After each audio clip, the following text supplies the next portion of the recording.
Blasting glitter into Mars's atmosphere could make it more habitable.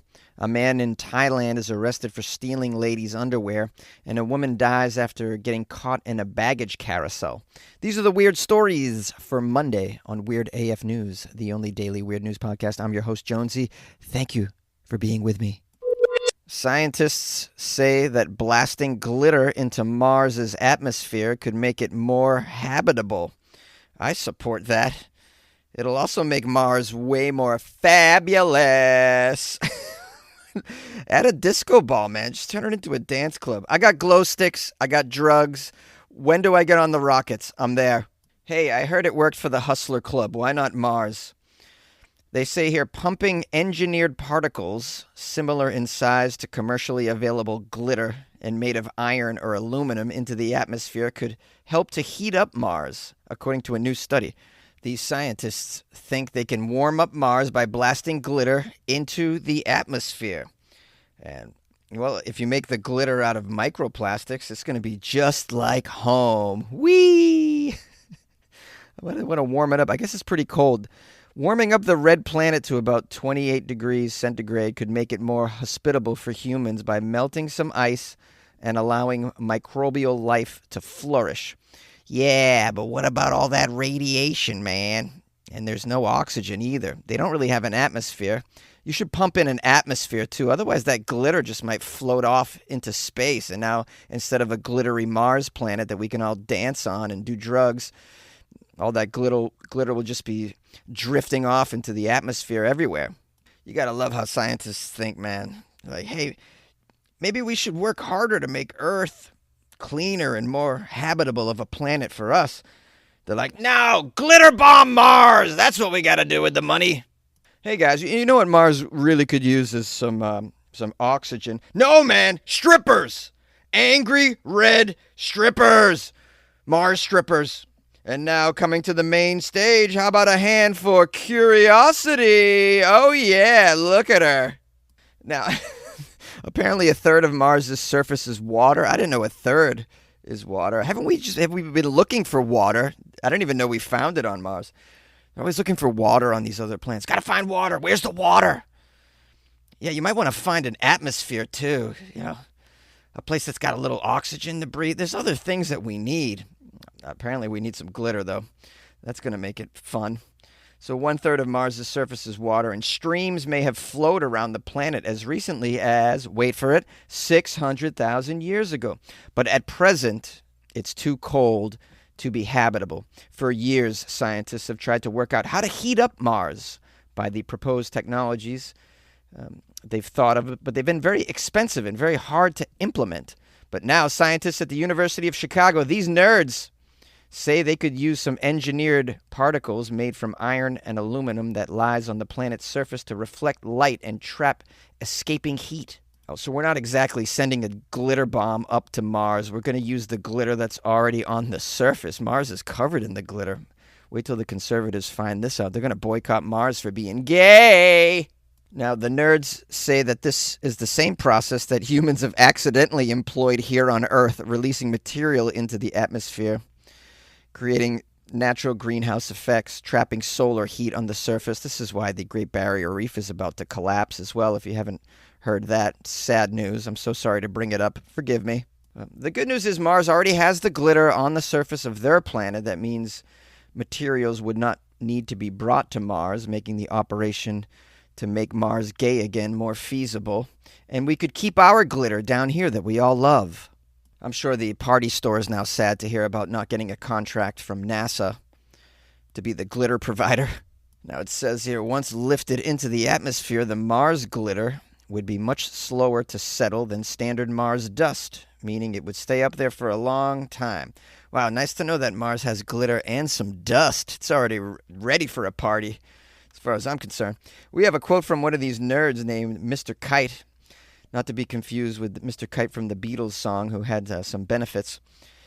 You'd still need millions of tons of glitter to warm the planet of Mars, but that's 5,000 times less than you would need with previous proposals to globally warm Mars.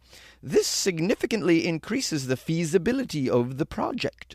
Sadly, astronauts still won't be able to breathe on Mars because of the thin air, so it'll be a long time before humans can walk on the surface unaided. Yeah, I mean, at what point are we just going to give up on this Mars thing, man? It's just not really. There's so much to be done to make it habitable. It's just, I don't think the juice is worth the squeeze. Even if we can make it happen, who the hell wants to be up there, man? I heard you stop ovulating if you're a lady after like 9 months or whatever up there. That's what I heard. I mean, it must be true. I saw it on Facebook.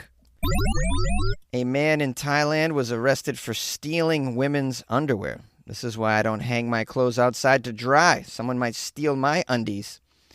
I got some good undies, man. We have here a 43-year-old man in Thailand. This guy was arrested for stealing ladies' underwear. He defended himself by saying his wife doesn't wear the type that he likes. Okay. Oh, yeah, that's a good excuse. Your wife doesn't wear the ones that you like. Yeah. And why do the not insane thing and just buy her the kind of underwear that you might like? And if she won't wear them, divorce her! Get a new underwear slave on Bumble. Okay, the article says that the police discovered the man had stolen 10 sets of underwear after they found shoes and clothing as well as a motorcycle matching the description in the police report inside the man's house, together with the 10 sets of the missing underwears, also known as contraband. No, I don't think underwear is contraband. Although, is any stolen item contraband? No, I think it's got to be drugs, weapons, drug paraphernalia. It says here, once arrested, the man readily admitted to the crime. That's how you know he's not an American. He said he was under the influence of alcohol and drugs during the theft of the undies. Feeling a strong urge, the man grabbed underwear that women had hung out to dry. He then hung the underwear in his own bathroom and used it to help him touch himself to completion. I'm not going to say these bad words here. There could be some youth listening to this, but anyways, he got some sexual pleasure out of having the underwear hanging up in his bathroom. I believe this is now considered a fetish. This is a fetish. These things are weird. I don't understand them, but I cover them quite a bit on Weird AF News. Lots of fetishes out there. Don't understand it, but I'm not going to fetish shame, although I should. I mean, when your fetish involves stolen property, why shouldn't I shame you? I probably don't need to shame this guy, though. He probably feels shame. He was arrested. He admitted. He also added that he liked the camisole underwear in particular, but that he was saddened that his wife didn't have this kind of underwear. Again, you could always do the not crazy thing and buy your wife this sort of underwear with the exact material that you enjoy. But no. What's the fun in that, though? It's way better to hop fences and steal people's hanging laundry and run away, giggling, shoving the underwear into your underwear basket or your fanny pack or whatever you transport your stolen underwear. I'm going to go with the fanny pack's probably a good way to do it. I've never stolen underwear, but I'm just going to say fanny pack's probably the way to do it. It says here to hide what he was doing from his family, he hid the underwear above the bathroom ceiling. Wow, this guy went to great lengths. The man went on to say that his family had nothing to do with the crime. He felt sorry for his wife, saying that he was afraid that his wife would misunderstand and think that he loved the panties more than his wife. This skivvy thief also pleaded for the victims to not press charges. However, one of the victims maintained that she would press charges even if the stolen underwear wasn't of significant monetary value. So this individual wants some restitution of some sort, wants a punishment doled out. I think that's kind of reasonable. It's kind of a bit of a violation when someone goes onto your property and steals your underwear to pleasure themselves with. I mean, at least pay the lady for the underwear. You could sell underwear online for people to do such things, from what I've heard.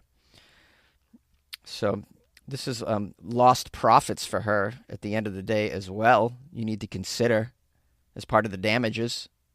This man is now facing charges of theft and drug use, facing potentially up to 3 years in prison. Do you think he'll be able to get over his addiction to other people's underwears from this sentence? I hope so. It sounds like a mental thing, though. The guy can't stop. I can't stop stealing on panties. I need all the panties. I need them. I see panties. I take them. Yeah, there's something really wrong with that. A woman dies after getting caught in a baggage carousel. The story is out of Chicago. A woman died Thursday morning at Chicago O'Hare International Airport after getting caught in a baggage carousel. Those things are pretty dangerous, apparently. Have you ever sat on the baggage carousel when it's not moving? Like you're waiting for the luggage to come out, you're there early, and then all of a sudden it kicks in and starts moving and scares the crap out of you. You're like, oh my God, I almost died. Yeah, these things are nothing to be screwed with. Let's find out what happened here with this lady, what she was doing inside the baggage carousel. Is this some sort of TikTok challenge that the kids are all doing? Dancing on the carousel? This woman has not yet been publicly identified. She was believed to be about 40 years old. Emergency responders were called to Terminal 5 at 7 in the morning Thursday following reports of a woman pinned inside the machinery. Upon arrival to the scene, they found the woman entangled in the conveyor belt system that's used to move the baggage. Sadly, the medics pronounced the woman dead at the scene. There's a security footage that captured this woman walking into the restricted area just before 2:30 a.m. She was wearing flip-flops. They say they do not know how she died exactly, but they believe it's asphyxiation. I can't say this word.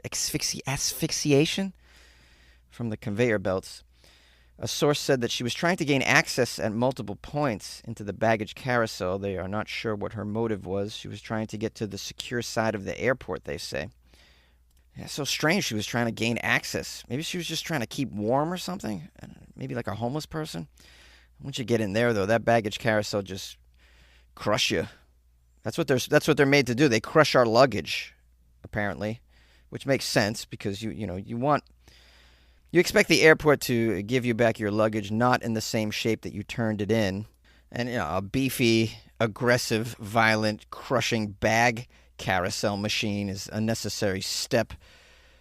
Right after the bag handlers throw your luggage on the concrete and stomp on it a few times. You know how they do. Please forgive the jokes. This story is extremely morbid, and it's just a sad ending to somebody's life. And it's got to be a terrible way to go.